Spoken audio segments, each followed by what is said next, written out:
Greetings, cinephiles. Are you looking for a movie analysis podcast that stands above the rest? Then look no further than Collateral Cinema, the only movie podcast that matters. We analyze good movies, we analyze bad movies, and yes, we also analyze the in-betweens of the world of cinema. So if you like what you hear, find us on Facebook, Instagram, and Twitter. And listen to us on Apple Podcasts, Spotify, Google Podcasts, and wherever you get your podcasts. And yes, my friends, we are 420 friendly. So when you listen to us, smoke it if you've got it. And now, here's a new episode of Collateral Gaming. The show starts right now. I'm Zachary Gio. And I'm Ashley Chancellor. And this is Collateral Gaming.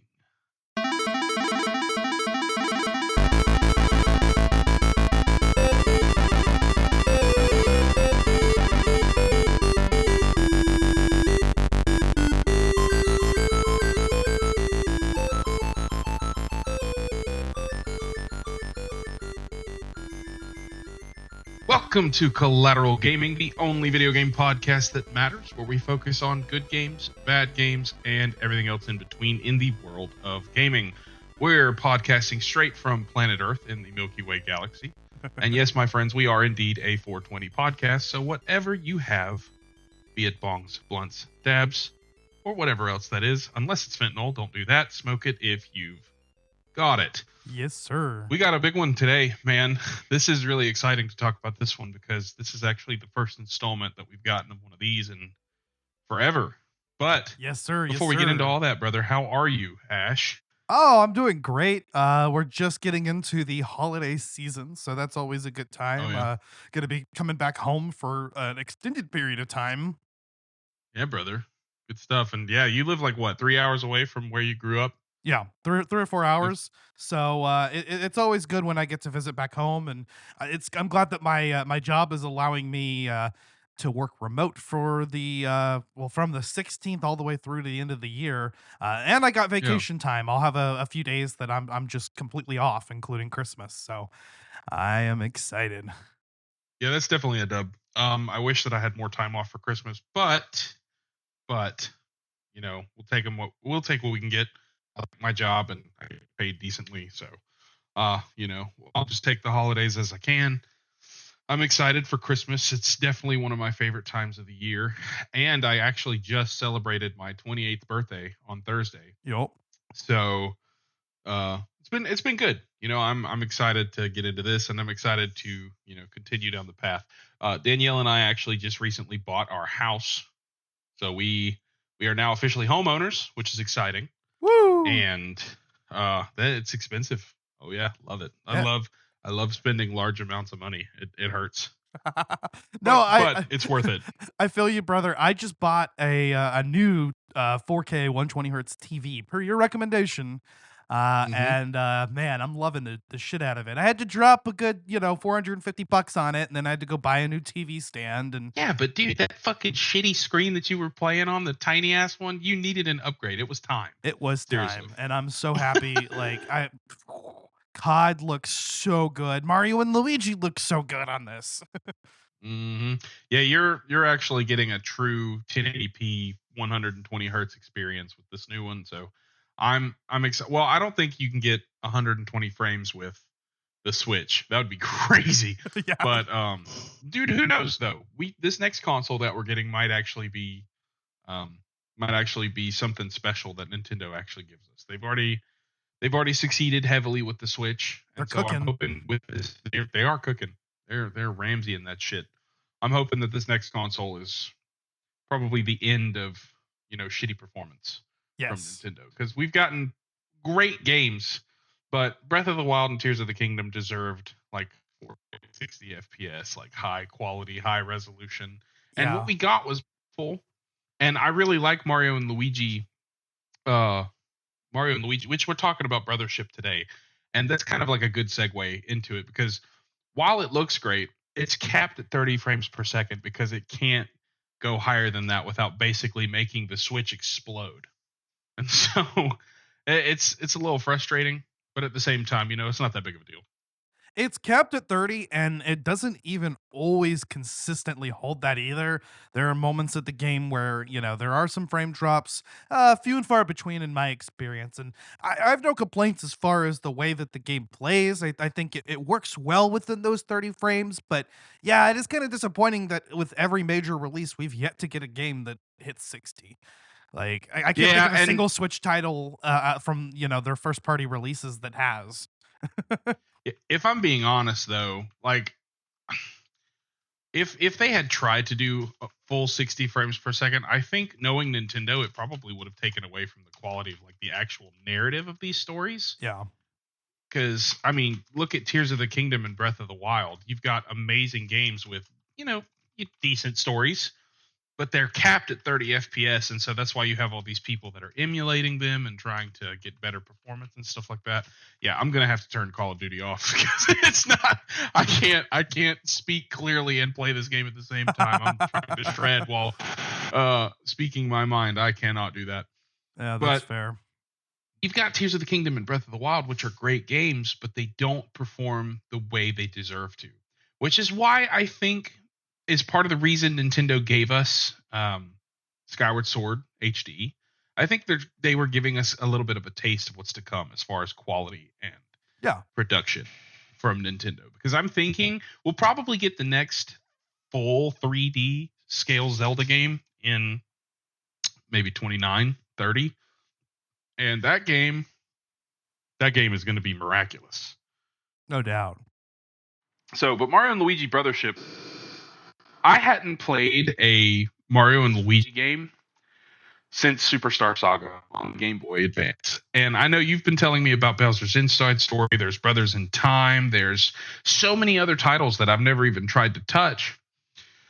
But when you and I actually came home from work to sit there with you and watch the Nintendo Direct. And the first thing that they showed us was Mario and Luigi Brothership. And you and I both popped off. Because not only were they bringing the Mario and Luigi saga back, but they were doing it in such a big, bold way. The first look that we got at Brothership was gorgeous. Oh, yeah. And we were both freaking out. Like, holy. And what a fucking surprise, too, because Alpha Dream bankrupted a few years ago. The last release that we actually got from them, I think, was the remake of Bowser's Inside Story. The last mainline game that they had released was Paper Jam, which was quite a while back. So, there wasn't really much hope that Nintendo would ever return to this franchise. And for the longest time, we were in the dark of who was even developing this. Shortly before release, we finally got the details. It's developer Acquire. Which is good. They did a really good job so far, especially with the combat, dude. Oh my gosh. Oh yeah, no, this definitely feels like a next gen upgrade for Mario and Luigi, and it's the first game that's actually in full 3D. Paper Jam and Dream Team and the Superstar Saga and Bowser's Inside Stories remakes had kind of a 2.5 top down feel. Yeah, like it was supposed to look like 3D, but it wasn't true 3D. They were still using sprites, but this uses full 3D, and you can tell. There's a little bit more distance between Mario and Luigi. They're not quite so magnetized together, and I think that's to give them a little bit of room to breathe. The camera angle has been adjusted, and just everything from the overworld to the combat has been just overhauled while still remaining true to the Mario and Luigi formula. And then this is my favorite Mario RPG series. I love Mario and Luigi. I love it more than Paper Mario. I love it more than Super Mario RPG. For me, this is like peak Mario right It's here. definitive for me, yeah. Because, like, I mean, Super Mario, what was it? Mario and Luigi Superstar Saga was one of my favorite games on the Game Boy. And it was very difficult, but at the same time, the level of difficulty that you got with it was very refreshing because it starts out easy and it gives you a chance to like really learn how the game feels, but then it cranks up the difficulty times 100 and it gets tough, which is something that I hope that Brothership continues to do. It doesn't exactly feel as difficult as I would want it to, but at the same time, it's still really fun to play. The music is awesome. The environments are awesome. The islands are sick. And, I'm very excited to see where the story goes because I'm not even halfway through. Yeah, and Mario and Luigi has always been kind of a baby's first RPG experience, but I will say the older titles were quite a bit more difficult. It seems like with each entry, they're kind of uh, lowering the difficulty curve, I guess, to make the games more accessible. I do wish that we'd at least get a way to increase the difficulty, but even so, I'm having a blast with this. I mean, like I said, these games were never too difficult or complex, and Unless you're playing Superstar Saga, the ending is ridiculously hard. Violetta is nuts. that's true. And there were enough points in this game that did challenge me. I mean, you can come across some overpowered enemies and get your ass handed to you. And there's still an element of making sure that the brothers are well equipped. I grind a lot, like I fight just about every enemy I come across. So my Hmm. brothers are well leveled, and I always equip them with the best gear. And I'm even kind of trying to I've always sort of played the Mario and Luigi games trying to play to the brothers' individual strengths, because I mean, there's two ways you can do this. You can try to round them out and cover for their weaknesses, or you can capitalize on their strengths. And personally, I've always been the type that likes to capitalize on their strengths and giving each brother a distinctive play style. Mario's going to be your Yep. heavy hitter, who's going to be wailing on the enemy and creating the most damage, whereas Luigi's more of a tank type who will occasionally get those critical hits. And Yep. you can kind of use him to. He'll be your main healer. So between these two play styles, you feel like it feels like the brothers have distinct differences, and I feel like that's kind of always been the way to play. And in a lot of ways, Brothership actually encourages you to play that way with the in-game gear and even the way that the level up system works this time. And they got rid of the bonus points that we've seen in the other entries. Yep. Instead, you have you'll get extra perks on the at each rank up. And so that's where if you want to put a little bit more, like you want to give Mario an extra power point every level up, or Luigi an extra defense point level up, you can do that. Or you can decide to give them an additional gear slot or various other effects. And as you rank up, you'll unlock more of these. Yeah, the first time I ranked up, I actually both times I've given them the exact same upgrade. I've been trying to keep Mario and Luigi sort of in the same ballpark as far as like power and defense, but Luigi is automatically going to be luckier because he's just blessed with more stash than Mario. Yeah. And so that's one of those. I didn't know what that feature was until this game. Actually, it was just luck. Yeah. How lucky are you? Stash is And just the luck stat. Yep, Luigi is just super stash heavy, and so he gets a lot of critical hits, a lot of lucky hits. And can I just say how beautiful the combat in this game is, dude? They took basically Bros attacks from the older games and made those your standard attacks, and it makes every combat situation so engaging and fun. Yeah, because ever since Partners in Time, Brothers attacks actually turned into basically like item attacks. With Partners in Hmm. Time, they were literally items. In the other games, they're special attacks, each centering around an item. So I like that they kind of brought the original Brothers moves back in this game as your basic attack, as long as you have both brothers on the field, instead of just being able to jump on the enemy a couple times or hit him with a hammer. Instead, both brothers will participate, and so you have kind of a more complex quick time event sequence where it's like an ABA or an AB in order to execute those attacks, and you'll deal a little bit more damage. And I appreciate that. It actually makes combat feel more fresh, less Yep. repetitive, and you can kind of try it out and see what some enemies are going to have. Just like in previous games, some enemies the hammer is going to be more effective, or the jump. They've increased the number of situations where that applies, because it's not just flying and spiked enemies now, but some enemies can actually like change their stance. So you'll have to swap out which type of attack you're using against a particular enemy. Yep. Um. So, what do you think about the overall gear system so far, and like the different, not necessarily medals, but just the different things that you can equip for Mario and Luigi? gear system is pretty much the standard that the last few games have been known for. Mario Yeah. and Luigi can both equip boots, a hammer, and wear, as well as an additional accessory, which is either gloves or a different type of, or I think they're just called accessories. You can unlock an additional gear slot so that you have a space for both gloves and accessories, which I finally did unlock. And in addition to that, they've also added this new system, which you don't get into until a few hours into the game, which is the battle plugs, which is uh, Yeah. that's the So equivalent good. of the way that badges worked from Bowser's Inside Story onwards. It's just kind of this like power up that you can apply through battle, but the battle plug system I think is a lot more robust. You can constantly swap it on the fly and it doesn't even cost a turn. So every time you take a turn, you can think about, do I want this attack to hit multiple enemies? Do I want to be a little heavy hitter hitting? Do I want to apply a status effect? Do I want to, protect myself from certain status effects or auto use items? And so there's a whole lot more strategy involved with the battle plug system, and you can constantly create new battle plugs as you Yeah. progress and equip them on the fly. So I've really been enjoying experimenting with that. There's certain battle plugs that'll even work better together. Like there's one that'll damage multiple enemies, and there's one that'll drop an iron ball on the enemy's head after an attack. So if you equip those Yep. together, you can get you can get iron balls on every enemy at once. And I deal also with, appreciate how not using them recharges them. I Yeah. really appreciate that. Like you can use like 20 turns without using a battle plug and they're just fresh again. And you don't have to spend any money, you don't have to use any resources. You just have to be patient, which is great because a lot of younger kids are going to play this game, and those are one of those things that will instill patience in younger kids. So shout out to you, Nintendo, for being all of our parents.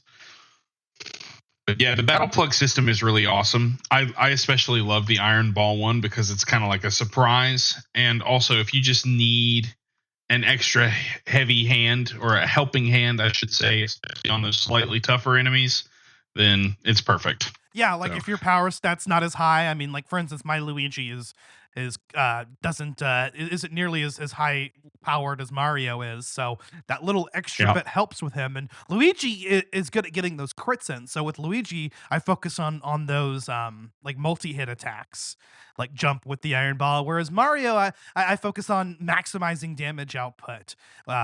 With a single attack. And their brothers' attacks so far seem to kind of reflect that philosophy as well. I mean, even going back to the green shell versus red shell, which is a staple ever since Partners in Time. The very first brothers attack you get is going to be a Koopa shell. Yep. That's been a staple so far. I'm kind of waiting for the flowers to come in because usually there's a fire flower There- or some. It's going to variant. happen. I would venture to say that that's probably going to be closer to the end of the game. Also, what do you think about I know we're probably not going to. Are we going to talk? Is this a two-parter or just a one-parter? This is a two-parter, and this is our spoiler-free episode. All right, so we're not going to actually. Yeah. All right. So, without spoiling anything, what do you think of the overarching plot so far? It's Compared fantastic. to, yeah, dude, I love Concordia. It's good, I love, man. I love all of the characters' designs. I think that it's slightly sexual too, which is funny because everything can be plugged in. But you know, Stop. Nintendo is the master company at inserting subliminal sexual messages into their games with all the NPCs moaning and stuff. It's a lot. So it's good. Yeah, no, I'm enjoying the story so far. I think that there's kind of a focus on bonds that you form with people, and and which kind of goes into the overarching plot of connecting these various islands together. This is basically like the Wind Waker of Mario and Luigi games. Your hub is the ship area, which is actually a drifting island in the shape of a ship, and your goal is to connect all of the islands because Concordia used to be one landmass. Now they're all separated into islands and various seas, and so your goal is to connect those through energy. They're not physically connected; they're still islands, but once you've connected an island through the energy field, you can then return to that island at any point, which is nice. One thing I noticed about this game is that the levels are quite a bit shorter and there's a lot more of them. So rather than having a few very large areas, instead you have a bunch of quick, short ones, and you'll continually return back to those islands for side quests or to collect more things. Which I like and I dislike that. I think part of the charm of an area is getting to fully immerse yourself in it without like having to go somewhere else immediately. And at first I really wasn't a fan of how Brothership has so many small places you couldn't really take the time to enjoy. But then you see just how diverse the world is and how many different kind of puzzles and stuff you find at each individual place. You're constantly meeting new characters that are getting added to the narrative. And this is, from what I can take, this is a long fucking game. Oh yeah. And yeah, it's and there's a lot to it. So the fact that they gave us so much content after a pretty heavy wait, you know. I'm thankful for that. After every island, you know, there's more to find. You know, there's going to be side quests to complete, or you can find islets or reefs out in the open sea. And it's really nice is that as you move to each location, the ship moves in real time, and later on you can speed up the boat if you need to. But what's kind of nice is that this is the game's opportunity for downtime. This is where you're going to get your time to revisit old islands, complete side quests, equip the brothers for the next island, grind up a little bit. While you're waiting for the ship to reach its next destination, you're free to warp over to other islands and explore them to your heart's content. And every island is going to have more to explore once you've connected it. So, you know, there's always going to be surprises to find. I do feel like the side quests are a little fetch questy, but they're short and unobtrusive, so you can complete a few of those pretty quickly and get right back into the action.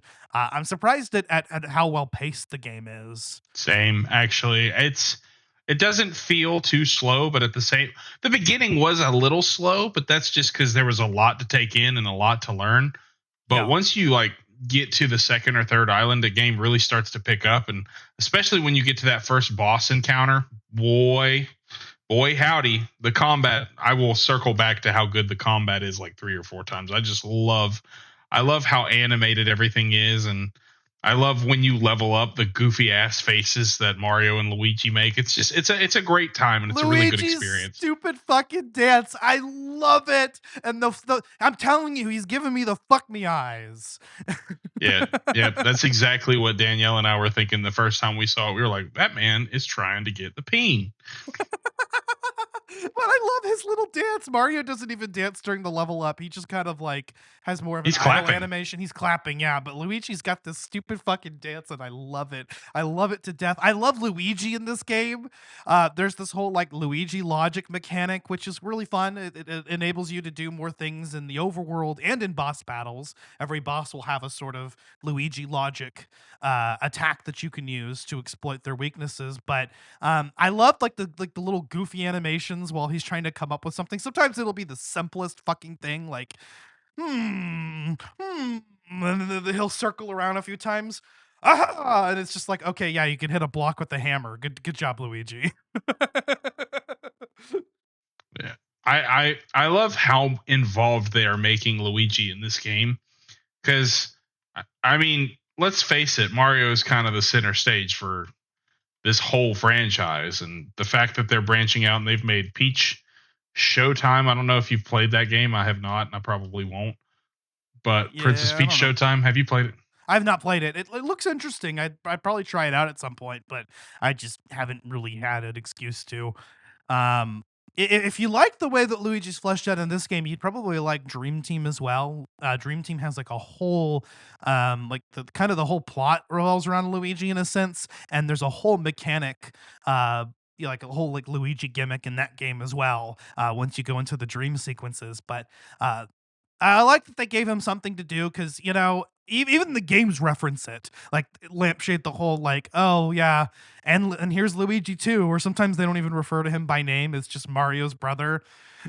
Mario's brother. And, that's tragic. We were worried for a minute because from early footage, it looked like Luigi wasn't actually going to be playable in the overworld, like he was going to be AI controlled. And as it turns out, you still can press B to make Luigi jump, but he also does jump on his own. So Yep. it's kind of both, and I'm okay with it. I guess it makes sense. I mean, I guess the A-B flow was a little bit too much for players to digest or something, or maybe it has something to do Yeah. with the increased distance between the brothers. I mean, they're more likely to get separated now than they were in previous games. That is true. I just realized we didn't talk about any news at the beginning. I mean, it's not a required a segment on the show now. Just if there's anything that's worth mentioning, Megan and I there is. did talk about the Game Awards on the Doom episode, so there was that. What won Game of the Year? Nothing yet. Did they? I don't think they've Oh, so they announced haven't it yet. happened yet. That was just the Okay. nominees. Well, then we're gonna have to talk a little bit of news at the end because man, there's a game that I want to give a bunch of love to. Sure. So, Yeah. Is that a Black and Mild? Yes, sir. I want a Black and Mild so bad. That sounds so good right now.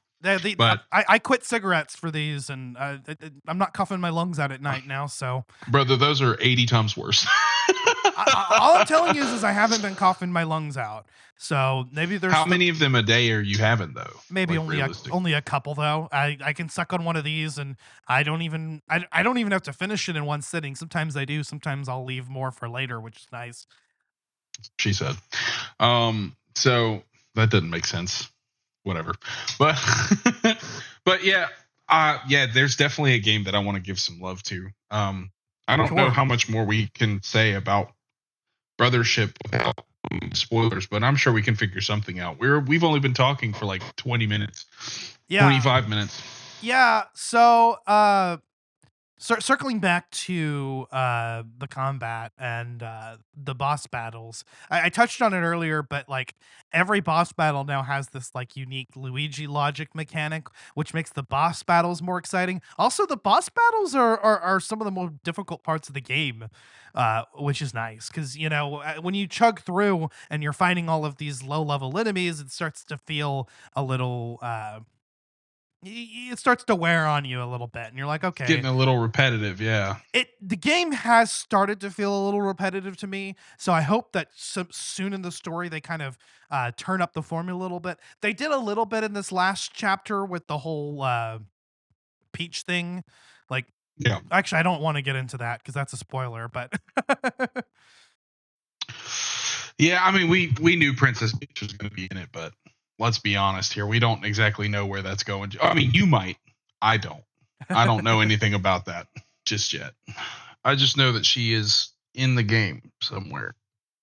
And the brothers' attacks so far are fun. I've only unlocked two each for each brother. But and I kind of mostly reserve them for boss battles, but I've been finding opportunities in the game world, especially like if you get like equipment that will replenish your BP. I don't know about you, but I always opt for gear that constantly refreshes HP and BP. Oh, really? Regenerative gear is usually the way to go for me. Like my in-game gear will always be like the one that like replenishes HP and BP every turn. Some of them will do that like with attacks and whatnot, which is cool. It was pretty dope. I really love the whole system that they have laid out. It's very classic and original looking as far as combat goes, but it's got everything is 3D and it looks so good, dude. Little blocks and just the way the game looks. The art style of Mario and Luigi is just perfect. Also, can we talk about how their clothing kind of fades into the background a little bit?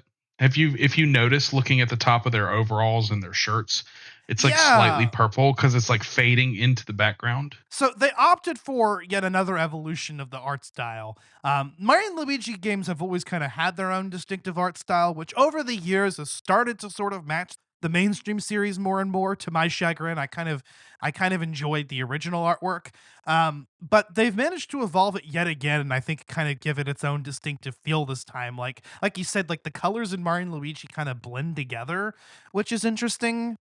One thing about the art style in these games is that they tend to accentuate the differences between Mario and Luigi more, which is cool.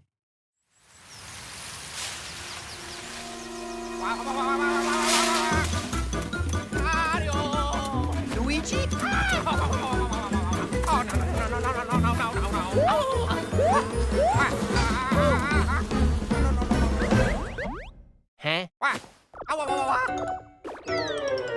Luigi! Yeah!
I love the way that every character and every land is just vibrant and pops out at you.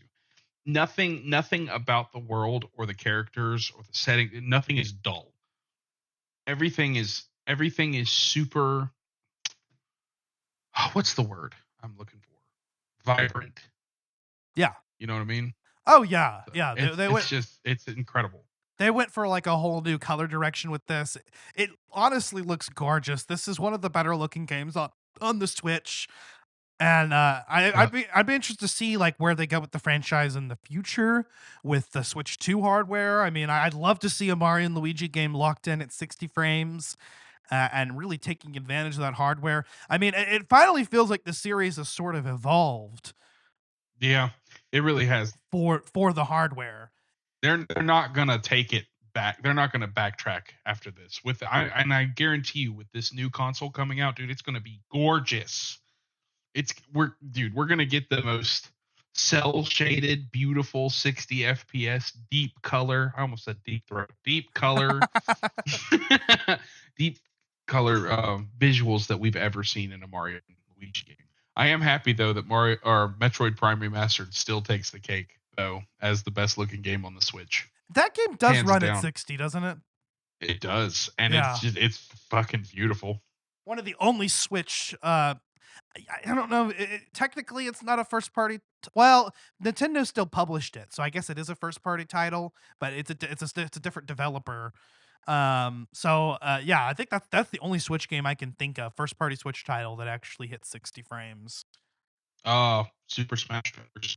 Oh, Super Smash Brothers, of course, because you need those frames, and that was early on in the Switch cycle. That's impressive.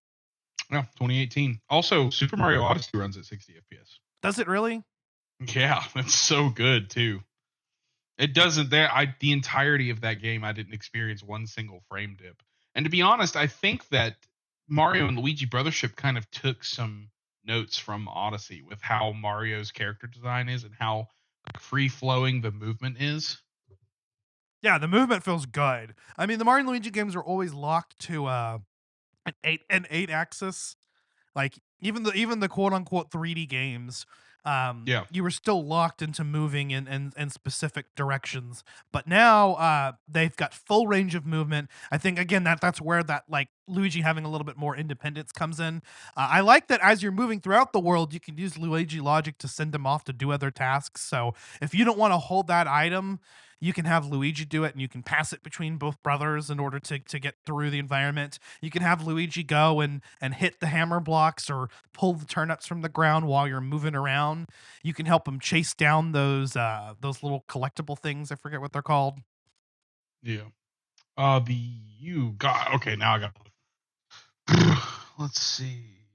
They have you start collecting those before they even tell you what they're for.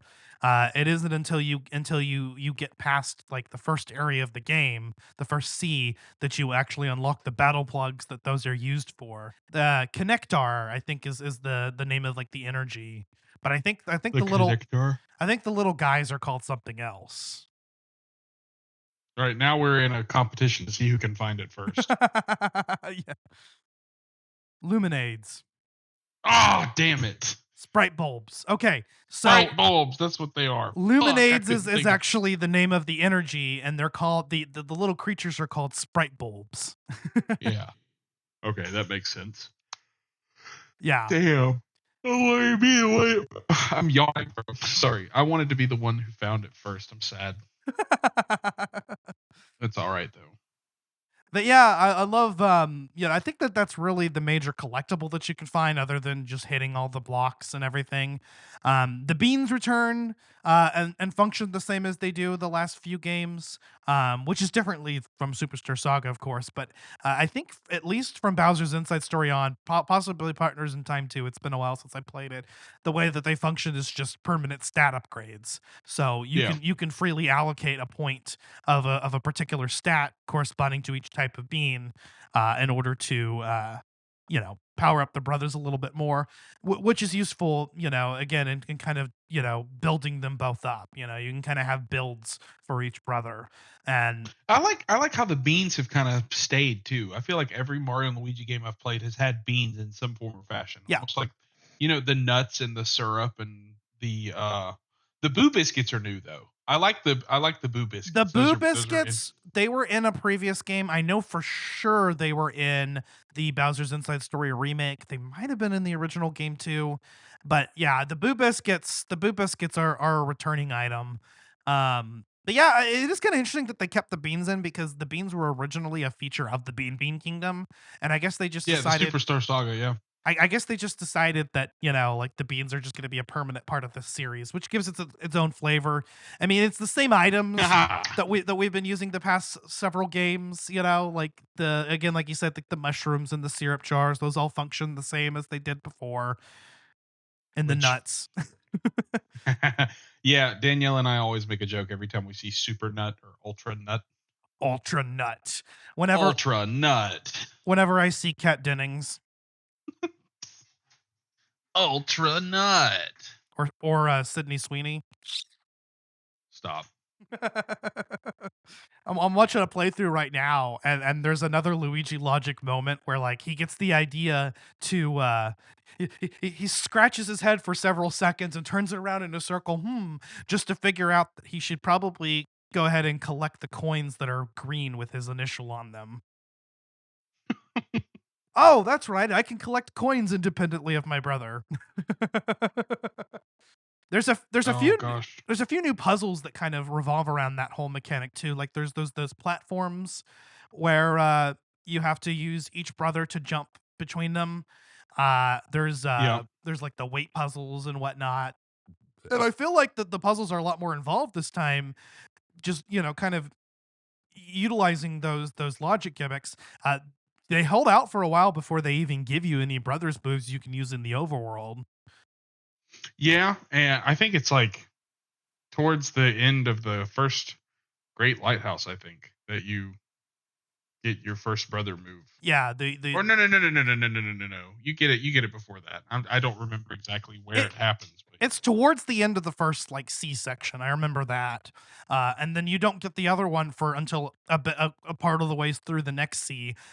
There seems to be 4 abilities that you can get, but I know that those abilities can be further upgraded, and so each brother's move also has like an additional function that you'll unlock during the course of the story. So plenty of opportunity for new moves. These ones are cool. Brothers moves in the past functioned as basically like you just kind of like swapped out the ability in the back or in the front, and then one brother would kind of jump on the other brother or hit him with a hammer or something. And these, since the brothers moves have kind of evolved to be more of a both brothers kind of conjoined into this new form to progress, which is interesting. Yeah.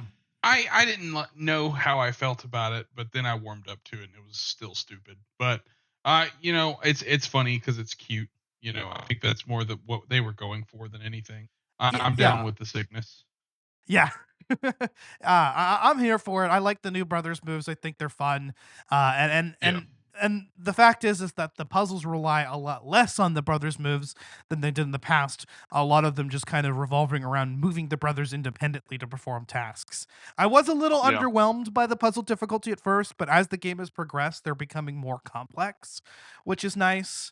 I think I actually had like a sigh of relief once I got to a section in the first Great Lighthouse where like you pick up a plug and you can put it in its final destination, but you actually need to use it one more time to go get the other plug. I was like, oh, we actually kind of have like a layered puzzle here finally. It was so simple, but I was just happy to see that. I was like, thank God, because like I kind of felt like we were in baby easy baby mode here for a little bit. I was like, man, I do hope the difficulty increases. Like I know the combat's not going to get super difficult, but if at least the Freaking puzzle easy design was a baby little mode. bit more complex, and so far it seems to actually be delivering on that. It's funny that you say easy baby mode because I was actually getting frustrated with the game and how easy it was upon like first playing the first areas, and there's not a lot of puzzle variety at the beginning of the game, but once you hit those lighthouses, man, ooh, it starts getting really good. I love seeing just everything that you can do with the brothers as you progress through the game. If I say any more about it, then I'll spoil it because I want people to experience what it's like to actually go through this game and interact with the world. Yeah. Yeah, that's probably a good note to end it on before we really dive too deeply into the game and whatnot. So I guess Yeah. we'll put out our first impressions of the game as a conclusion. I love this game, and I think that I want the volume difficulty to kind of ramp up a little bit. I want it to get more challenging. Um, but everything else about the game, we didn't even talk about how good the music is. Oh, the Really music quick, is really quick. phenomenal. The music is so good, dude. From the very first time you enter into combat, it's so good. And Nintendo has like this fully orchestrated soundtrack, and it's actually a new composer this time. Yeah.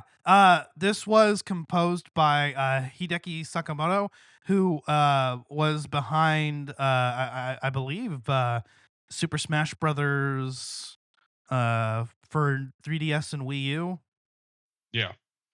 And he did an amazing job.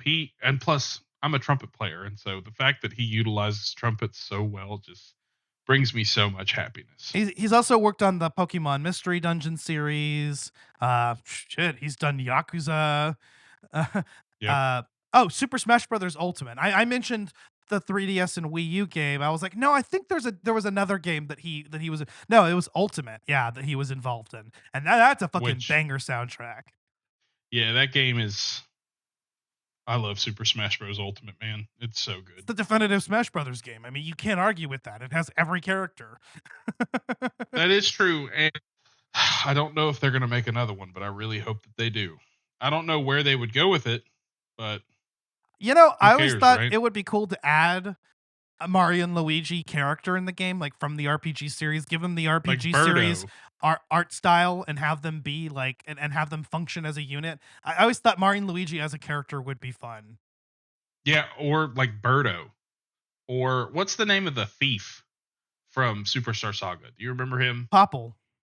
Popple. Popple would be an awesome Smash character. Honestly, Or if they're gonna add anybody, probably Fawful. Because he's the one character Fawful. that's Yeah. been in multiple games now, being a supporting antagonist in Superstar Saga, a minor NPC in Partners in Time, and the main antagonist of Bowser's Inside Story. Oh, I need to play that game, dude. I've never You played Bowser's do. Inside Story. We're gonna do it next season. I've already announced it. I'm announcing it now. I should say. I'm gonna do you next season. Oh, kinky. No. Hey, pause. But yeah, Zach. Anything else to add? Nah, man. I love the game, and I can't wait to actually finish it. And hopefully, the next time we talk about it, you and I will have both completed the game. I don't really have anything else on the forefront to play it. Except I've heard that this new Indiana Jones game is sick. I want to So play it so bad. I'm gonna check it out. I think it's on PC and Xbox, right? Yeah, it's an exclusive. If I can play it via cloud gaming, it's possible. I looked into using software like Crossover, but unfortunately, you can't. You can't use Game Pass with that.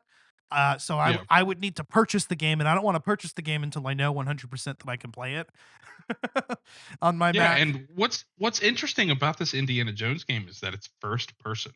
So I'm excited to see how, but the cinematics look incredible. If you saw the opening scene from the game, they basically took it straight out of Raiders of the Lost Ark, and it looks incredible. Yeah. It, yeah, I saw that scene. At first I was kind of apprehensive about the fact that it was in first person. I was like, it feels kind of like a waste. I mean, they really all they needed to do was make an Uncharted or a Tomb Raider game with Indiana Jones. But it looks like they're cooking. And I really want to check that out. I'm really excited about this Indiana Jones game. But as for my first impressions of Mario and Luigi Brothership, absolutely everything I needed out of a sequel. IGN can go fuck themselves with their 5 out of 10. I don't know what the fuck they were on with that. I mean, this is a fun game. This is definitely a worthy inclusion in the franchise. This is the best Mario and Luigi game we've gotten in years. I would put this above both Dream Team and Paper Jam for sure. I don't know if it's quite as good as Bowser's Inside Story or Superstar Saga, but it's definitely up there. I may even put it above Partners in Time. I need to finish the game, and so I can say for sure. But so far, yeah, it's phenomenal. This is a return to form. It's another Mario and Luigi game, and it's a good one. And they did an excellent job.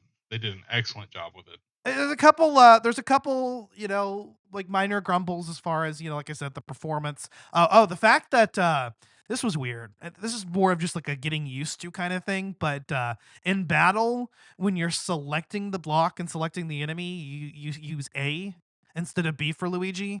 And I was so used to using B to select everything, B to hit the block, B to select the enemy, that kind of threw me off at first, but I've already gotten used to it. You still use B to land the attack on the enemy.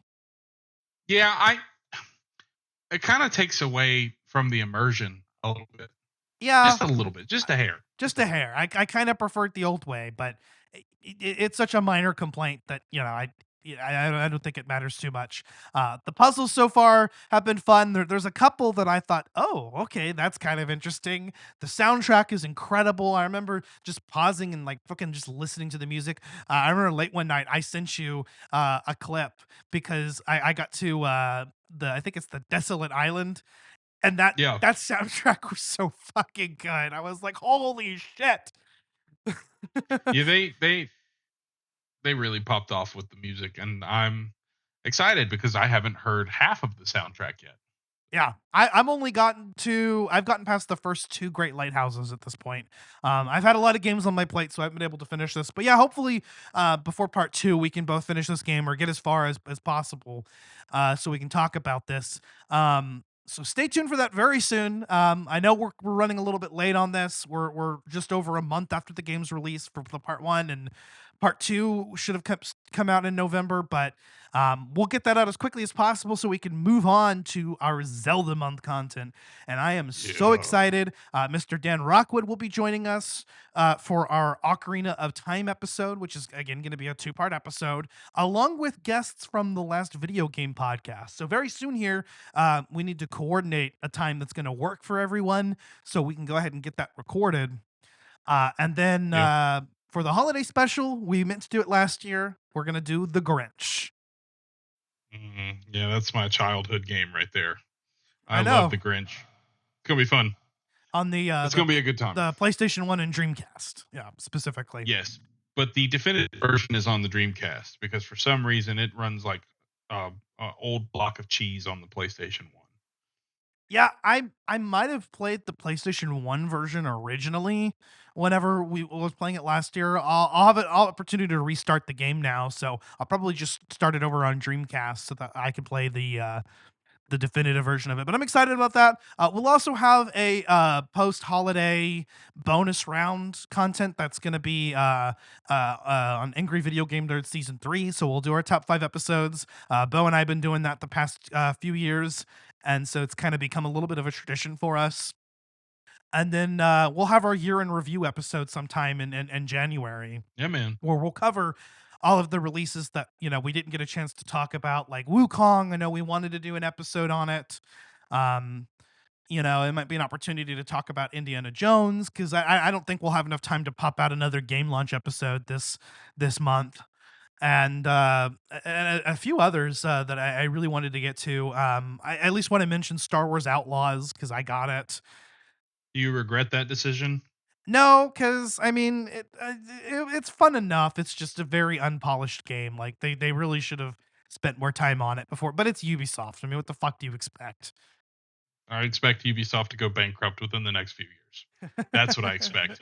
And there are a few choices for Game of the Year. Oh, Metaphor. I definitely want to talk about Metaphor, because oh man, it's so fucking good. I have not played that game. I don't know anything about it. So it's medieval Persona, is what it is. And Oh.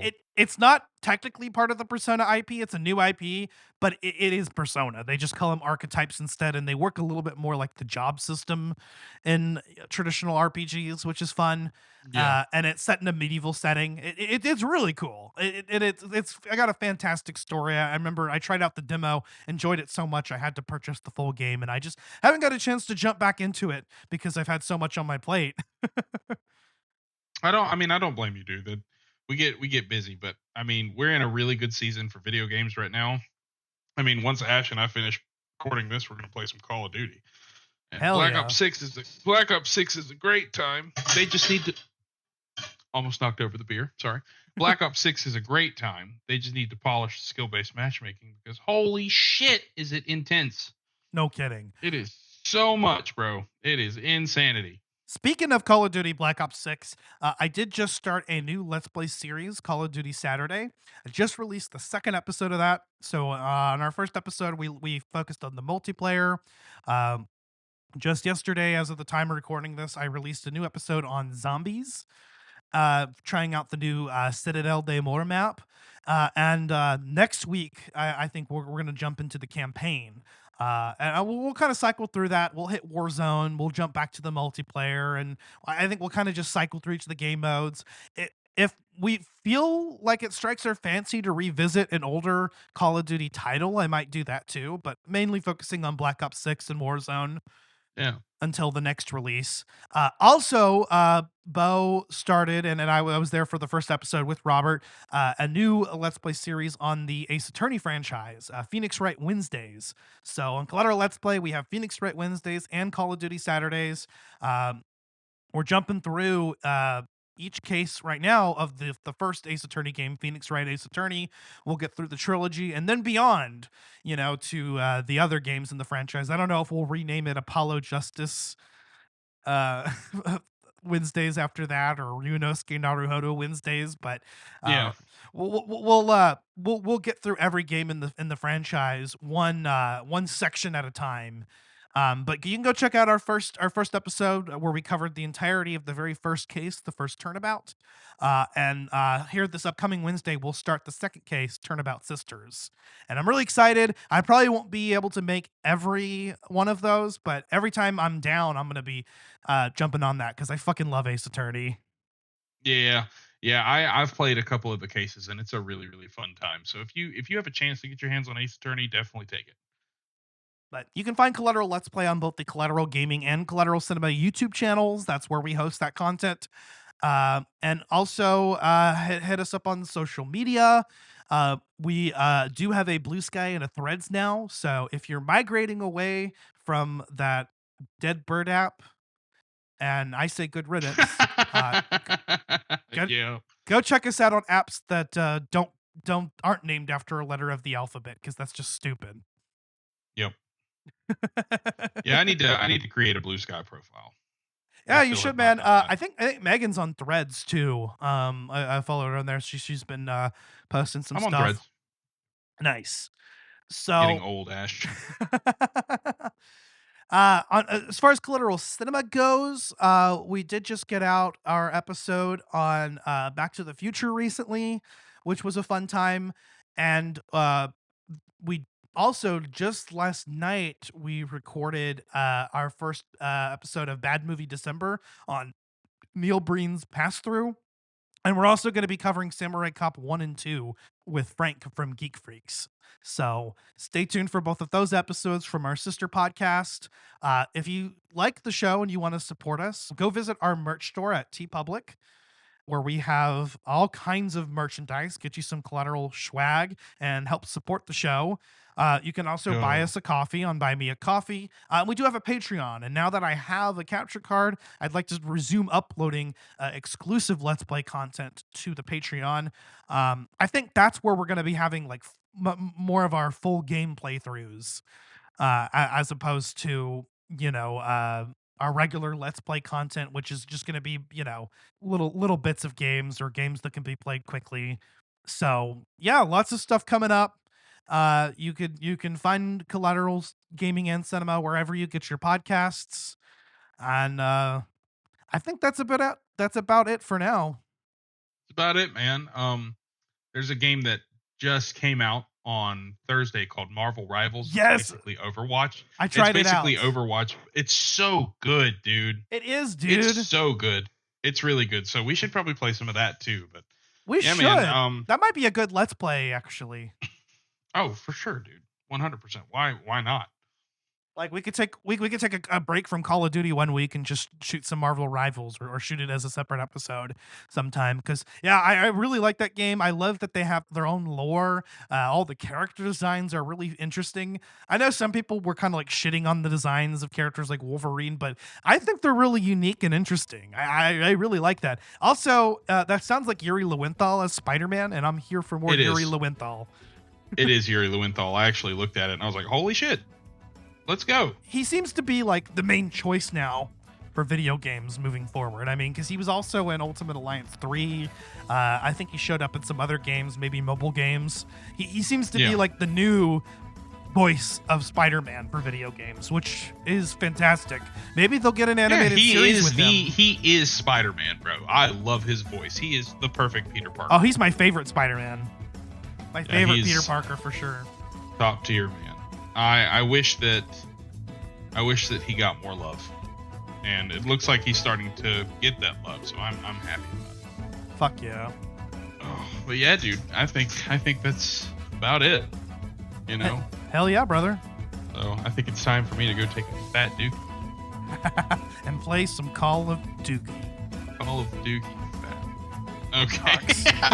All right. Well, I mean, I guess, yeah, check us out on wherever you get your podcast. Until then, I believe that I have been Zachary Gio. And I've been Ashley Chancellor. This is Collateral Gaming, and we are Out. Let's go. Okay. Go time.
Collateral Gaming is a Collateral Media podcast. All music and game clips are owned by their respective creators and are used for educational purposes only.